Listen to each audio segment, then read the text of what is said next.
দর্শক বন্ধুরা, এই ফেরি চলাচলের মেইন কারিগর যে যার উসিলায় এই ফেরি চলাচল করবে, আমরা তার সাথে পরিচয় করাই দিই। শামসুল আলম সাহেব, আমাদের এই শামসুল আলম সাহেব হলো এখানকার মেইন কারিগর। এই ফেরি চলবে না সম্পূর্ণ নির্ভর করে ওনার উপর। উনি যদি সদিচ্ছা থাকে তাহলে সন্দ্বীপের মানুষ কষ্ট করবে না, আর ওনার যদি সদিচ্ছা না থাকে তাহলে আমাদের ফেরি চলবে না। তাই আমরা ওনার কাছ থেকে একটু ওনার অনুভূতিটুকু নিব। আসসালামু আলাইকুম মাস্টার সাহেব, আপনাকে অসংখ্য ধন্যবাদ। আপনি সন্দ্বীপের সন্তান, আপনার কাছে আমার সন্দ্বীপবাসীর পক্ষ থেকে আপনার কাছে মেন কমিটমেন্ট থাকবে আমাদের ফেরি কি নিয়মিত চলবে কিনা চলবে না। আমাদের ফেরি, এই ফেরিটা এম সার্ভে, আমাদের এখানে বাংলাদেশে দুই ধরনের সার্ভে হয়। আচ্ছা, সি সার্ভে যেটা উপকূলীয় এলাকায় সার্ভিস করে, আর যেটা আরেকটা হচ্ছে এম সার্ভে যেটা হলো নদী বন্দর, নদী এলাকায় নৌবন্দর। এখন আমাদের এখানে এই ফেরিটা হচ্ছে যে আপনার এম সার্ভের অধীনে, যেহেতু আমাদের কন্টিনিউ সার্ভিস করার মতো এরকম কোনো সুযোগ আইনিভাবে নাই, নিয়ম অনুযায়ী নাই। তারপরেও আমরা যতটুকু যথাসাধ্য আমরা চেষ্টা করব স্রোত এবং ঢেউ বাতাস এগুলিও যতক্ষণ পর্যন্ত অনুকূলে থাকে, ম্যানেজমেন্ট যদি ফেরি এখানে রাখে সব সময় আমরা সার্ভিস দেওয়ার চেষ্টা করব ইনশাআল্লাহ। আপনার অক্লান্ত চেষ্টা রাখতে হবে, আমার সন্দ্বীপবাসী সব দেখবে।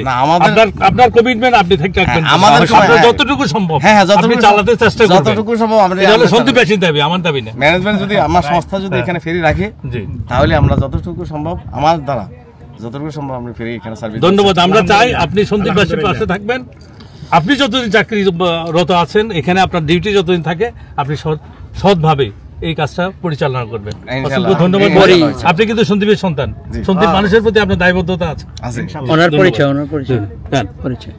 আপনার পরিচয়টুকু। আমার পরিচয় হচ্ছে মোহাম্মদ শামসুল আলম সাইফুল, আমার বাড়ি হচ্ছে রহমতপুর। আপনি এই ফেরির মাস্টার? তার মানে প্রথম ক্যাপ্টেন যেটা বলা হয়।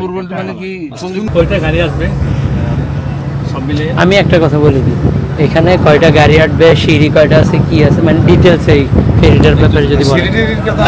আচ্ছা, লাগবে না। এখন আমাদের গাড়ি তো ক্লাস আছে, গাড়ি কিছু আছে বড় গাড়ি, বড় গাড়িগুলো। হ্যাঁ, বড় গাড়ি যদি আমি ট্রাক নিই, ট্রাক জি হ্যাঁ 22 থেকে 30 টনের ট্রাক টাকা হচ্ছে টোটাল ট্রাক নিতে। তারপর আপনার প্রাইভেট কার নিতে পারবো 30 থেকে 35টা, 35 থেকে 40টা প্রাইভেট কার, হাইস্ট নিতে পারবো মিনিমাম 30টা। সিট আছে, যাত্রী তো 4-500 যাইতে পারবে। যাত্রীদের ভাড়া 80 টাকা।